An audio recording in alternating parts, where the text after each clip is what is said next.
ẹ ti sọ nígbà kan rí pé 95% àwọn ọkùnrin tó wà ní industry wa pé James àti John ni wọ́n ṣe Adam and Eve. Òótọ́ ni. ìyẹn ni pé bisexual ni wọ́n. Òótọ́ ni. Mélòó ló ti approach yín.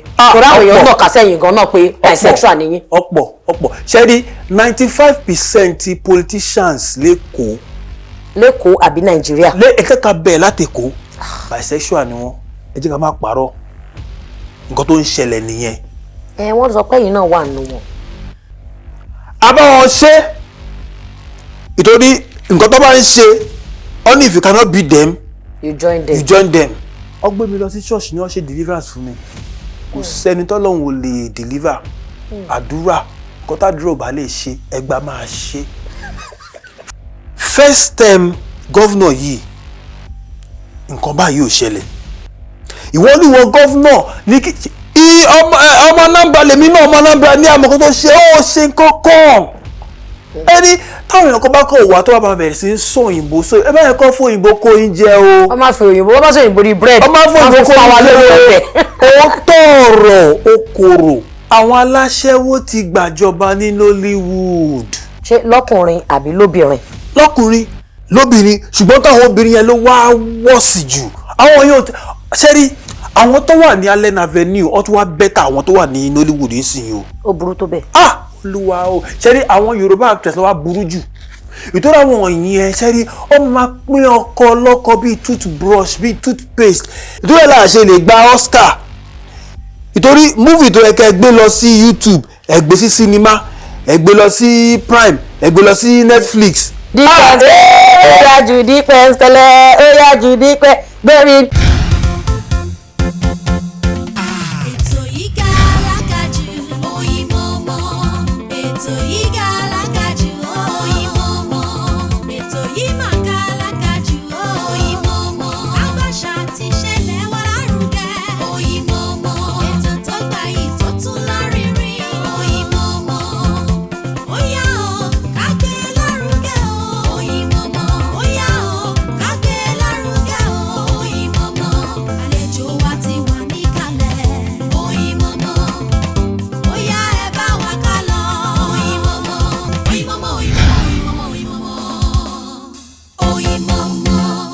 káàbọ̀ padà sórí ètò wa Oyinmomo náà lẹ́wà fún gbogbo ẹ̀yin tí ẹ ṣẹ̀ darapọ̀ mọ́ wa ẹ ṣé ẹ káàbọ̀ ẹ wá nǹkan fìdílé torí àwa gan àṣẹ̀ṣẹ̀ fẹ́ bẹ̀rẹ̀ ni lórí ètò ilé ni gẹ́gẹ́ bí mo ṣe sọ nígbà tí mo bẹ̀rẹ̀ ètò mo ní sàn láàrin o ajé ni mo ní pẹ́kọ̀rọ̀ òun ló dífá fún àlejò tí mo gbé wá sórí ètò léni torí iṣẹ́ kan la mọ̀ wọ́n sí amọ́lẹ́nu àti jẹ àti mu wọ́n bẹ̀rẹ̀ sí ní yàbàrà àwa wò pé bus stop ó gangan láti fẹ́ ka yín mọ́ gan ibo láti fẹ́ gba yín mú báyìí torí gbogbo ọjọ́ tá a ti ń mú wọn ibi la ti ń mú wọn àmú wọn lọ́rùn ọwọ́ rí ó ní mo ṣe gbé arákùnrin tí wọ́n jẹ́ eléré àgbéléwò wọ́n jẹ́ ẹni tó máa ń báwọn èèyàn ṣe àgbátẹrù ọjà títà àwọn wọ́n jẹ́ ẹni tó máa ń báwọn èèyàn polówó ọjà àwọn náà ìyẹn ọjà tó bá lẹ́jì torí látijọ́ tá a ti ń wò náà àbá wọn nídìí ayédèrú nídìí nǹkan tí ò dáa àmọ́ ọ̀nà tó tẹ̀ fi ń gbà báwọn èèyàn ṣiṣẹ́ yìí ó tún jọ́nà tí ó máa ń fa àbùkù fún orúkọ wọn báwo wá lọ́n ṣe ń kógun jà báwo gan làwọn gan ṣe ń sùn tán jí tán máa wò pé kí làwọn èèyàn rò nípa mi o ẹ̀yẹ yẹn má jẹ́ ká dé ìnà pẹ̀nu arákùnrin Uche Tèmítọ́pẹ́ Maduagwu àwọn ni mo gbé wá sórí ètò lẹ́nu ṣe wà dáadáa sarago thank you obrigado. àwa dáadáa. ẹ jọ̀ọ́ ẹ jẹ́ n kọ́kọ́ béèrè pé báwo lẹ ṣe gbọ́ Yorùbá tó báyìí. ìyá mi ọmọ Yorùbá ni wọ́n ọmọ Ìjẹ̀bú Rẹ́mọ. kékeré Ìjẹ̀bú dẹ̀ rí owó ni àgbà Ìjẹ̀bú gan owó tún ni. so bẹ́ẹ̀ ni mo ṣe bẹ̀rẹ̀ sí máa àti pé Èkó ló bí mi sí. so à ń pòwe à ń pọ̀fọ̀ kò sí nǹkan tá a ṣe. ẹ̀yin ń pọ̀fọ̀ báyìí. a pọ̀fọ̀. ẹ̀yin ń pọ̀fọ̀ ẹ jẹ́ àwò ẹ sáǹpù ẹ jẹ́ àgbọ̀ díẹ̀. ara máa sán o. ìjì máa jà ogun máa ṣẹlẹ̀ lálàá lu. kódà ẹ jẹ́ ká mọ̀ yín ju báyìí lọ lóòótọ́ mo mọ̀ wípé tí ò bá tẹ̀ jẹ́ pé wọ́n bí yín sẹ́kọ̀ọ́ èdè tí ìyá bá ń sọ lọ́mọ má sábà mú torí ìyá náà ló súnmọ́ mọ́ jù nínú ilé ẹ jẹ́ ká mọ̀ ta ni Uche Tèmítọ́pẹ́ Maduagwu gangan àti pé báwo lẹ ṣe bẹ̀rẹ̀ ìrìn àjò tẹ́ fi di òṣèré eré àgbéléwò. well ẹ jẹ́ ká yá òyìnbó sọ díẹ̀. kò sí wàhálà. mo lọ sí yunifásitì ní ìlú Ebonyi State, mo study sociology àti anthropology. Ibẹ̀ ni mo ti bẹ̀rẹ̀ sí máa fojú sí àwọn nǹkan tó jọ bí eré ẹ̀fẹ̀ gbogbo ẹ̀. So lápapọ̀ entertainment. So gbà tí mo wá ṣe tán, mo wá ní kí ni máa ṣe, torí orin gangan ni mo fẹ́ máa kọ tẹ́lẹ̀tẹ́lẹ̀ ni mo bẹ̀rẹ̀ sí ní máa kọ. Àti bí orin la wá ṣe wọ ti eré àgbéléwò, la wá ṣe wọ social media, la wá bẹ̀rẹ̀ sí ń wọ bra, la wá ya bàrà sí ìgboro. Ibi tá a bára wa dé leléyìí o, k'Ọlọ́run gbà wá o. Àmọ́ mọ́mí àti dáàdì nǹkan ṣọ́ọ̀ṣì wà. Wọ́n sì wà. Tó bá wá ń rí yín lórí social media, báwo lẹ ṣe convince wọn pé èmi gangan lọ́mọ tẹ́ ẹ bí o, mo yàtọ̀ sí ntẹ́ẹ̀rí lórí ẹ̀rọ ayélujára? Ọmọ tó bá mọ́wọ́ wálé. Ọ̀rọ̀ owó yìí náà là ń sọ. Tó bá ti mọ́wọ́ wálé, tó o bá jalè, tó o lùyọ̀ ń jìbìtì, tó o fa gbòòrò, tó ń jẹ́ káwọn èèyàn máa wà happy. Àwọn kan máa gẹ́gẹ́ bí ẹni tí wọ́n wá ti pè ní orúkọ controversial actor, báwo ló ṣe rí lára yín? Ṣẹ́yìn gan tí ẹ mọ̀ pé ẹ máa di controversial actor, àbí ẹ̀yin kọ̀ wò pé òkè ọ̀rọ̀ tó ń lọ ó nídìí ká dá sí, ẹ̀dẹ̀ jẹ́ ká dá sí, ibẹ̀ ló ti spark mọ́ yín lọ́wọ́? Nǹkan tèmi kọ̀ rò ni wípé téèyàn bá ń sọ òótọ́ táwọn èèyàn ò fẹ́ gbọ́, ọmọ ní ó wà controversial. So ìdí ká máa sọ òótọ́ òun ló fa èyí tó bẹ̀rẹ̀ sí pèèyàn ní controversial. Ẹni tó bá ń sọ òótọ́ táwọn èèyàn bá gbà bí, tó bá ní no, ibi tẹ́ ń gbà yìí ọ̀nà yóò pure. Àní àmọ́ kí wọ́n ní ìyàtọ̀ controversy yẹn àti kéèyàn wà outspoken? Because ó lè wà outspoken lóòótọ́ kí controversy máa tẹ̀lé, àmọ́ ẹ̀yin bẹ́ẹ̀ ṣe wà outspoken náà ni controversy kò fẹ́ẹ̀ sí nǹkan tẹ́ ẹ sọ báyìí ń sìn táwọn èèyàn lè bá yín tẹ̀ lójú. Ó le because àwọn méjì Táyé Kẹ́hìndé ni wọ́n. Kò sí béèyàn máa ṣe ó máa sọ máa wà outspoken tó ní wà controversial. Nítorí ìdí outspoken yẹn gan ló máa ti rí pé àti ẹ̀ pọ̀, ṣé wọ́n nìkan ni. Òun làwọn èèyàn fi sọ yín lẹ́nu tó báyìí. Àmọ́ nígbà míì náà èèyàn á wò pé ó dáa, ọ̀rọ̀ tí mo fẹ́ sọ yìí mi ìmọ̀ bóyá ẹ máa rò pé ọ̀rọ̀ tí mo fẹ́ sọ yìí báwo làwọn èèyàn ṣe máa take ẹ̀, bóyá kí n má sọ, àbẹ́ẹ̀kọ́ máa wò pé àásọ láàsọ, ẹni tó bá sọ á kú, ẹni tí ò bá sọ yóò kú náà ni. Of course. Ìgbà míì èèyàn máa jókòó máa wò pé sọ̀rọ̀ yìí tí bá sọ àwọn wo ló máa gbà, àwọn wo ló máa bínú. Ṣùgbọ́n tá a bá wò ó dáadáa, òótọ́ ọ̀rọ̀ korò tá a bá sọ, Ọlọ́run kan máa bi wá lẹ́jọ́. So tó dẹ̀ máa fi ń wá tí máa sọ nǹkan tí mo fẹ́ sọ, ẹni tó bá máa kú ó máa kú. Ẹni tó bá dẹ̀ máa yè ó máa yè. Ẹ wá jẹ́ ká wo Nollywood lẹ́nu mọ́jọ́ mẹ́ta yẹ fi taratara ṣe acting mọ̀ bíi ti tẹ́lẹ̀. Ṣé tá bá sọ wípé ọ̀nà mẹ́ta ló fẹ́ pín sí, personally ẹ lè decide pé kíní yìí èyí tí mo ṣe ó ti tó, jẹ́ fèsì nǹkan mi. Ẹ tún lè wò pé wọn ò kúkú sanwó náà tẹ́lẹ̀ náà, ó dà kí wà láǹbà ká. Ẹ tún wá lè wò pé eléyìí tíjọba gan fi ń dá sí kò kún ojú òṣùwọ̀n tó. Ibo lẹ́yìn fì sí? Àbí mẹ́tẹ̀ẹ̀ta lẹ rí sọ sí orí ẹ̀ jẹ́ àwò? Nǹkan tèmi rò ní wípé àwọn aláṣẹ́wó ti gbàjọba ní Nollywood. Ṣé lọ́kùnrin àbí lóbìnrin? Lọ́kùnrin lóbìnrin, ṣùgbọ́n táwọn obìnrin yẹn ló wá wọ́ọ̀sì jù. Àwọn yóò ṣẹ́rí àwọn tó wà ní Allen Avenue ó tún wá bẹ́tà àwọn tó wà ní Nollywood nísìnyí o. Ó burú tó bẹ́ẹ̀. Olúwa o, ṣẹ́rí àwọn Yorùbá actress ló wá burú jù. Ìtọ́jú àwọn yẹn ṣẹ́rí ó máa pín ọkọ lọ́kọ bíi toothbrush bíi toothpaste. Gbọ́ nǹkan yìí máa wò pé ṣé industry ọgbọ́n máa jò papọ̀ lébi, a máa jò papọ̀ sí industry kan, ọ máa wò pé nǹkan kan náà ló ń ṣe ìyẹn. Ìkejì ni wípé púpọ̀ náà àwọn tó ń ṣe movie yìí tẹ́ bá rí script tó ń gbé jáde, bẹ́ẹ̀ ni pé èèyàn kọ̀ wá waste time rẹ̀ ni àwọn kan ní script tó dá o bọ̀ púpọ̀ nú wọn script tó ní kò kojú òṣùwọ̀n kò owó wà ní Hollywood o ká má parọ́ o owó wà níbi tó wà o ká má parọ́ ṣùgbọ́n àwọn méjì yẹn and again èèyàn lè má ráyè nígbà tí kò bá ní bàbá ń ṣe kinní yìí o a bọ́ síbi tí ìwọ ń ṣe nǹkan míì so conflict of interest wà ń bẹ̀bẹ̀ yẹn. So that is the problem. ǹgbọ́n ṣe wá lérò wípé ìjọba ń dá sí Nollywood bó ṣe yẹ kí wọ́n dá sí àbí àwọn èèyàn ló ti bá angle yẹn jẹ́ tíjọba gan fò wọ́n jẹ́ máa ṣe nǹkan yín fúnra yín ẹ wo everybody all man for himself. nǹkan tó wà ní Nollywood ni pé ṣẹ́rí gbogbo wa la ní fault nínú nǹkan tó wà níbẹ̀ because tàbá ní ká bí ká sọ pé ìjọba ni kò ṣe kíní àwa gan tá à ń ṣe ṣẹ́rí nǹkan téèyàn bá gbé gẹ́gẹ́ tó bá yes òun ni ìjọba wa sọ pé kí lẹ̀ ń ṣe ṣẹ́rí Nollywood nìkan lè máa rí pé èèyàn púpọ̀ ń ṣeré ṣùgbọ́n ọ̀tá ara wọn ní gbogbo wọn ò fẹ́ progress tẹ́ bá lọ sí àwọn tó ń kọrin gbogbo wọn ọ máa ń speak with one voice but ní Nollywood tí ẹ̀kọ́ bá lọ bá gọ́ọ̀mẹ̀ntì pé a fẹ́ ṣe kí ní báyìí o ẹnì kejì máa ní má dá lóhùn ta ni gọ́ọ̀mẹ̀ntì fẹ́. tó ló fẹ́ dá lóhùn. ta ló fẹ́ dá lóhùn. gbàgbọ́n ni dorí ìjọba. so kò ṣe pé ìjọba ò fẹ́ help wọn ṣùgbọ́n ẹnu wa ò kò. ẹnu yín tí ò kò yẹn bó ló ti wọ́n wa.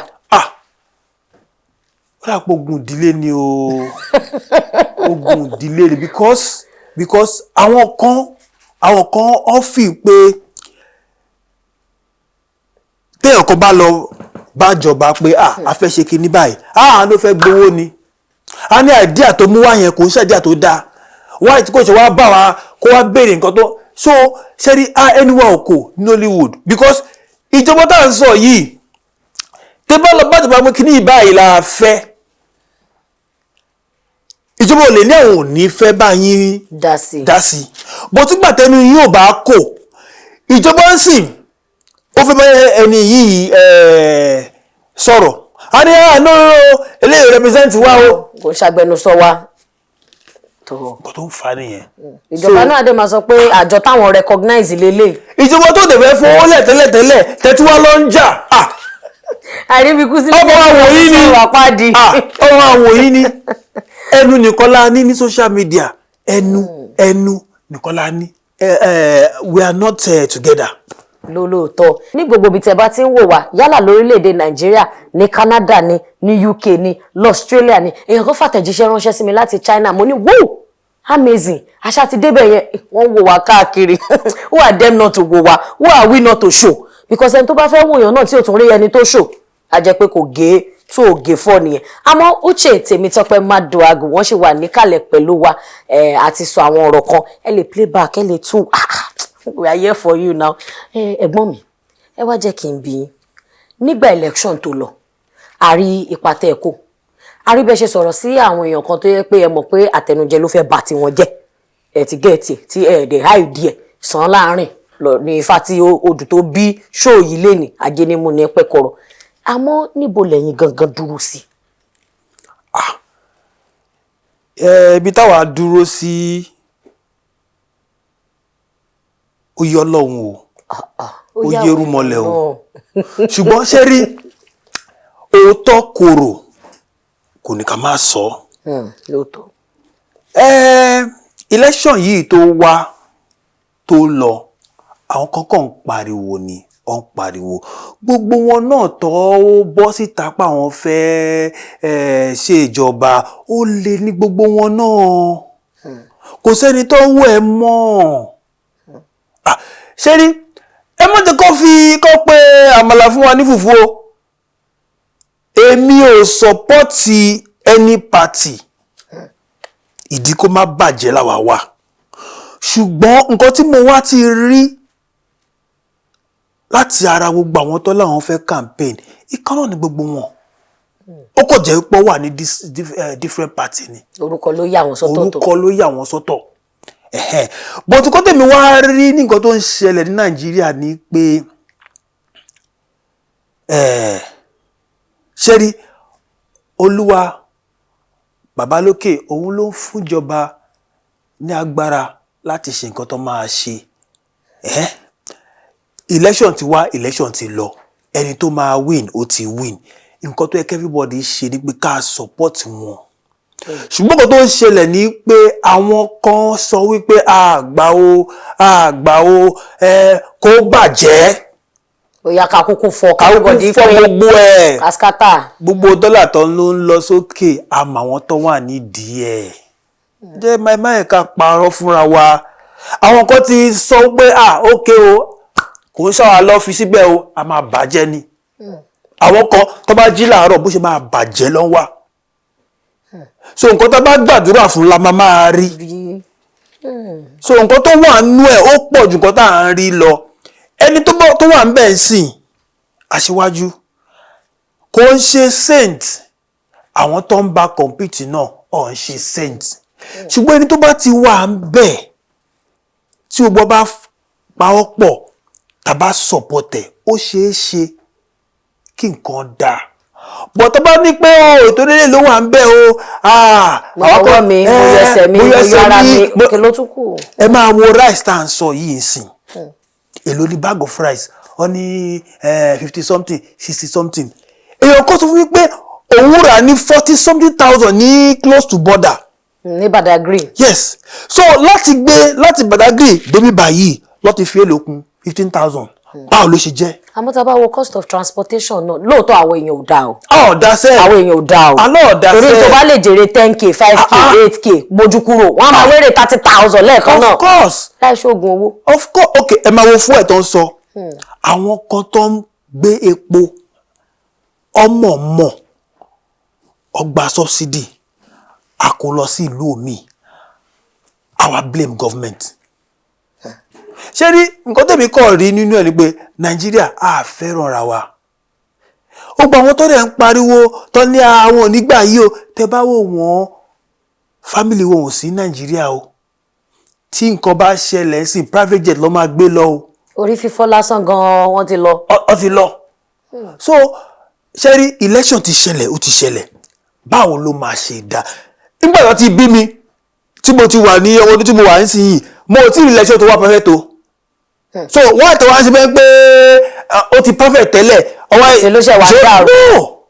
àwọn tó ń láwọn fẹ́ contest ìgbà tó ń ṣe gómìnà nílùú wọn báwo ló ṣe tún ìlú wọn ṣe ṣebí ọ̀kan ló ṣe vice president nígbà tó wà vice president owó mélòó ló kó jẹ ìwọ ní wọn gọ́fúnà ní ọmọ Anambra lèmi náà ọmọ Anambra ní àmọ́ kó tó ṣe ó ṣe kankan ẹni táwọn èèyàn kan bá kọ òwà tó wà bá bẹ̀rẹ̀ sí ń sọ òyìnbó so ẹ bá yẹ kọ́ fún òyìnbó kó yín jẹ o. wọ́n máa fi òyìnbó wọ́n máa sọ òyìnbó ní bread. wọ́n máa fún òyìnbó kó yín jẹ o. ó tọrọ ó korò ṣùgbọ́n a fẹ́ bára wa sọ. nídìí òótọ́ ọ̀rọ̀ yìí ń sìn ṣé lóòótọ́ lẹ gbà pé ìpínlẹ̀ Èkó wọ́n witch hunt àwọn ọmọ Ìgbò. Do you agree with that sentiment? ó ṣeé ṣe ìdí tí mo fi sọ bẹ́ẹ̀ ni wípé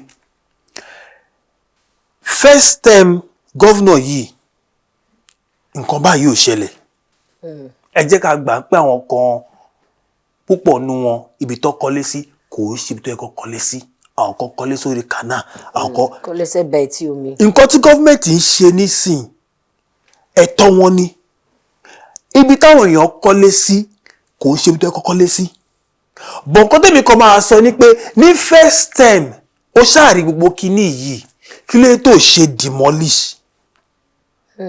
So now gọ́ọ̀mẹ̀ntì ń ṣe nǹkan tó yẹ kó ṣe kó yẹ kó ti ṣe tipẹ́tipẹ́ òun ló wá ṣe sí. tí o ti gọ́fúnà wa yìí gan-an. tó tún gọ́fúnà wa yìí sì so but àwọn èèyàn máa ní ìtorí election tó kọjá ni no ọkọ̀ ṣe ní at the wrong time but it is the right step at the wrong time. Ó yẹ kó ti bẹ̀rẹ̀ ní first time torí ó wà wọn tó pariwo báwo ló máa ṣe kọ́lé sí orí kànáà. Ẹ̀bùn àwọn èèyàn ń sọ pé àwọn ń gbà approval. Níbo ló ti gbà sẹ́rí ẹ̀jẹ̀ kan máa tọ́ra wa Èkó la wà. Èkó ló ń pe bí. Èkó la wà. Èèyàn máa tó bá kówó sẹ́rí kò ṣùgbọ́n àwọn tó wà ní ọ́fíìsì tó ń fún approval gbogbo wọn ni ọ ṣèkọ́ tó dáa ẹlòmíì fẹ́ jẹ́ tó máa jẹ kó yà ti gbé nǹkan ní ẹ lọ́wọ́ ìwọ gan tó ń kọ́lé síbẹ̀ ẹnjìníà tó ń bẹ kọ́lé síbẹ̀ ó mọ̀ pé ibi tó ń kọ́lé sí yìí kò ṣe ibi tó dáa bọ̀ tó ló ti fún lówó ó máa ṣiṣẹ́ ẹni tó fún ọ lápúval ó mọ̀ pé ibi tó kọ́lé sí yẹn kò ṣe ibi tó yẹ kó kọ́lé sí ṣùgbọ́n fún ẹ̀ tó lóun fẹ́ gbowó so gbogbo ilé ẹ̀kọ́ kó. tó bá gbọ́ jagam ìlẹ̀kùn ẹ̀wọ̀n ti gbogbo ilé tó ṣe èmi òótọ́ korò ọmọ Ìgbò ni mí ṣùgbọ́n nǹkan tèmi ń rí kò ń ṣe pé on which on anybody nǹkan tó dáa ló ń ṣe it's just that àwọn èèyàn máa sọ pé torí election ni. tọ́ ó wáá dà ní ibi tí òótọ́ yìí kó tó di pa yí síbi ọ̀rọ̀ ọ̀rọ̀ ká sọ òótọ́ ní abala yìí ẹ ti sọ nígbà kan rí pé 95% àwọn ọkùnrin tó wà ní industry wa yìí pé James àti John ni wọ́n ṣe Adam and Eve òótọ́ ni ìyẹn ni pé bisexual ni wọ́n òótọ́ ni mélòó ló ti approach yín torí àwọn èèyàn náà kà sẹ́yìn gan náà pé bisexual ni yín. ọ̀pọ̀ ṣẹ́rí 95% politicians lẹ́kọ̀ọ́ àbí Nàìjíríà. ẹ̀kẹ́ka bẹ́ẹ̀ látẹ̀kọ́ bisexual ni wọ́n mo fẹ́ dárúkọ wọn pẹ̀lú house of assembly pẹ̀lú gbogbo wọn bó ṣe ń ṣe pọ̀ lọ́kùnrin ló ń ṣe pọ̀ lóbìnrin ẹ jẹ́ ká má parọ́ nǹkan tó ń ṣẹlẹ̀ nìyẹn. Wọ́n sọ pé yìí náà wà nù wọn. a bá wọn ṣe ìtorí nǹkan tó bá ń ṣe only if you cannot beat them you join them.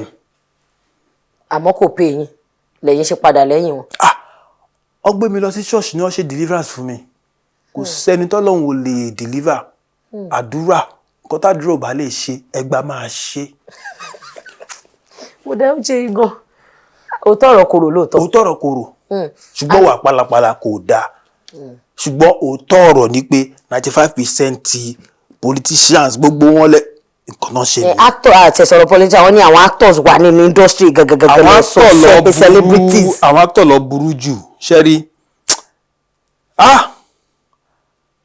ibi táwọn actor ti ń make owó nìyẹn o ìtorí àwọn tó ní owó yìí lọ́wọ́ àwọn tó ń ṣe ọkùnrin tó ń ṣe obìnrin ni. actor náà dẹ̀ ní ìdí owó láti meet standard. èlò ló ń fún ní movie tó bá bọ́kùnrin mẹ́ta sùn ní 1 month ó lè ra mọ́tò ńlá ibi tó ti rówó nìyẹn mo fẹ́ dárúkọ mo mọ àwọn tó pé mo mọ èèyàn mẹ́ta popular actor tó pé nǹkan tó ń ṣe ń sìn nìyẹn ọtí báyìí ló ń ṣe tó bá fẹ́ shoot movie ó máa lọ lo location tó bá ti lo ilé bàbá olówó kan èyí máa ti pè wọ́n ibẹ̀ náà ló máa ti bẹ̀rẹ̀ bẹ́ẹ̀ ló ṣe ń get àwọn tó ń get. ẹ̀yin àtẹ̀tẹ̀ ẹ̀ máa get information first hand ìgbà tó yẹ ọ̀tẹ̀ tí àti lọ àti dé ẹni orí yọ ó dilé ẹni balẹ̀ ló bá dé ọ̀rọ̀ yìí ni jẹ́ kíní rí Davido rí tó fi ní ìchoke ẹ gbọ́dọ̀ drag èèyàn kó má choke a máa wú kọ́pàṣẹ kan ni ibo lẹ ti máa rẹ́nẹ́jì náà. olúwa ni àtàlọ́mọ vitas. àṣẹyìn náà máa ń gé gégé mu dé yẹ ṣé gégé àkọ́mọ́ ẹgbẹ́ mu ṣe rí. gbé mu ṣe rí o ṣùgbọ́n a ní anointing àwọn tó ń gbé mu ṣe. ó wà nílẹ̀ wẹ́rẹ́wẹ́rẹ́ ẹ jẹ́ kí n tiẹ̀ cast yín ẹnu mọ́jọ́ mẹ́ta yìí ẹ gba endorsement deal kan in fact wọ́n sọ̀mẹ̀ sí bí 20 million naira 20 million mo mọ̀ tí n bá ní kí ìbéèrè méjì ló wà lórí ẹ̀ alákọ̀ọ́kọ́ ni pé ṣé irú àwọn iṣẹ́ owó ìbáyìí máa ń wá regularly tẹ̀ fi ń sustain àti wípé ṣé èèyàn kan ló mú yín débẹ̀ ni o àbí èèyàn kan suggest àwọn tó tiẹ̀ fún yín lóyìn wọ́n ti ríṣẹ́ tẹ́ ti ṣe wọ́n mọ̀ pé ẹni yìí o ó lè ṣiṣẹ́ yìí. ṣẹ́rí àwọn ò sí ní WhatsApp group àwọn tó máa ń parọ́ àwọn onírọ̀ United nǹkan táwa bá rí la máa rí owó táwa bá gbà la máa gbà á lè jalè 20 million á gbà á ó dẹ̀ wà everywhere kọ́ lè lọ wò torí àwọn kan monetary spirit aláwọn fẹ́ lọ investigate kọ́ lọ investigate àwọn ò parọ́ ṣẹ́rí àwọn tá a bá ń bú àwọn èèyàn a gbọ́dọ̀ tún parọ́ torí wọ́n máa wádìí so ṣe irú àwọn owó yẹn máa ń wá léraléra how often do they such contracts? kò ṣe léraléra nígbà tí mo ṣe ti jí máìkì yẹn èyí ló fún mi 3.5 lẹ́yìn yẹn ó tún fún mi lówó so bá a ṣe ń rówó tiwa nìyẹn a lè jalè. ṣé ẹ ti wà nínú iṣẹ́ eré àgbéléwò, let me use that word, home video Yorùbá rí, ṣe ti ṣe Yorùbá movie rí àbó wù yín tẹ́ ẹ̀ bá tí ì ṣe kan rí? Mo ti ṣe Yorùbá movie rí, mo ti ṣe rí. Ọ̀dẹ̀ tí gbé súnmọ́ yín? Ó ti gbé súnmọ́ mi ṣùgbọ́n ẹ mọ̀ pé àwọn Yorùbá movie bó ṣe máa ń ṣe tí wọn a máa kúrò lẹ́kọ̀ọ́ ni a máa lọ sí Òṣogbo a máa ṣe kinní so it's just about the timing but ó wù mí láti ṣe torí èmi gan mọ Yorùbá ṣẹ́rí tọmọ Ìgbò àtọmọ Yorùbá bá ń jà báyìí mo ò lè support anybody torí èmi ò mọ bí tí mo wà so ọmọ Yorùbá lèmi gan nígbà tí mo wà yunifásitì àwọn èèyàn mọ̀ mi ń pè mí Uche o Tèmítọ́pẹ́ ló ń pè mí Tèmítọ́pẹ́ ìgbà tí mo yọ Tèmítọ́pẹ́ yẹn kúrò ní nígbà tí mo sì máa ń lọ audition tó bá ní kí lórúkọ ẹ tí bá ka mẹ́ta ọmọ àgbàgbọ́ audition tí mo wá ṣe á bẹ̀rẹ̀ sí máa béèrè báwo ló ṣe jẹ́ tó ṣe ìbọn ti pàdé dádì tí mo wá ṣe yọ Tèmítọ́pẹ́ yẹn kúrò tí wọ́n bẹ̀rẹ̀ sí ń lo méjì. Èyí lóòótọ́ téèyàn bá rí Uche Tèmítọ́pẹ́ Maduagwu ó yẹ kéèyàn béèrè pé bó ni Tèmítọ́pẹ́ yìí ti wọlé. Story máa pọ̀ ńlẹ̀.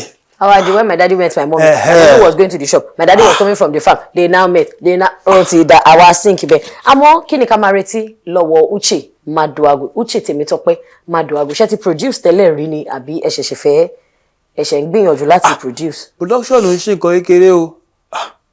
Ẹ jẹ́ ká ṣe èyí tá a bá lè ṣe o. Kò ṣe gbogbo ló lè ṣe production o. Àwọn tó bá ń ṣe ẹ̀ka yìí wọ́n o. Kò ń ṣe nǹkan kékeré o. Ṣùgbọ́n project wà ńlẹ̀ a dẹ̀ sì ń wá àwọn project tó tún pọ̀ so many things are coming. So many things are coming. Lákòótán kí lẹ lè sọ fún wa lórí pé how do you identify a good movie? Torí a ti rí pé àwọn eléré àgbéléwò wa ń sìn wọ́n ti ń lọ sinimá dáadáa ju ti tẹ́lẹ̀ lọ tán bá ti lówó tán ti ní budget, but how do we identify a good movie? Well, good movie ṣẹ́rí púpọ̀ náà àwọn movie tó ń lọ sí cinema number one ní kankan ṣe pẹ̀lú cinema. Kọ́kọ́ rọra fi wọ́n sórí YouTube àbí orí home video. Ìtúrò ẹ̀ ní industry yóò grow nígbà tó bá gbé movie tó yẹ kó wà lórí YouTube kó yẹ kó wà ní àwọn àṣàbà movie ẹ gbé sí cinema you have created a standard. Standard táwọn èèyàn wá ń wò ní pé ṣé kò tẹ́lẹ̀ ṣe lélẹ̀ ìtúrò ẹ̀ là ṣe lè gba Oscar. Ìtorí movie tó yẹ kẹ́ gbé lọ sí YouTube ẹ gbé sí cinema ẹ gbé lọ sí Prime ẹ gbé lọ sí Netflix á ti gbà ṣẹ́kọ̀ tó ń ṣe lélẹ̀ yìí. So a good movie number one storyline very very important. Púpọ̀ náà movie tó ń gbé bọ́tà ń sìn yìí ní good storyline.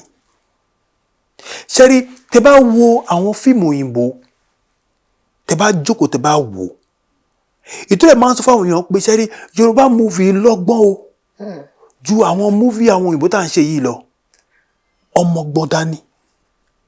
Tẹ bá wo Yorùbá film ẹ máa kọ́ nǹkan bẹ́ẹ̀ kò sí pé a fẹ́ show mọ́tò a fẹ́ show obìnrin tó pupa a fẹ́ show òyìnbó no storyline very important. Number two kí lẹ fi fíìmù equipment wo lẹ lò lightning cinematography gbogbo àwọn nǹkan kékèké yẹn a máa ń fojú fò yes a máa ń fojú fò bọ̀gọ́ táwọn òyìnbó máa ń fojú sí nìyẹn ibi tí owó tó ń ná ibi tó ń lọ nìyẹn kí lẹ fi ẹ̀dítẹ̀ ta ló ẹ̀dítẹ̀ soundtrack ṣùgbọ́n àwọn gbogbo kékèké yẹn ẹlẹ́bí ọmọ máa jà soundtrack tó máa gbé sí ẹni àkílódé ó ṣe bára wọn ó ṣe bára àwọn kan nílùú òyìnbó ó lọ school láti study ẹ ní ọba yín ṣe movie o ọba yín ya camera o soundtrack nìkan tó kọ́ nìyẹn. So and again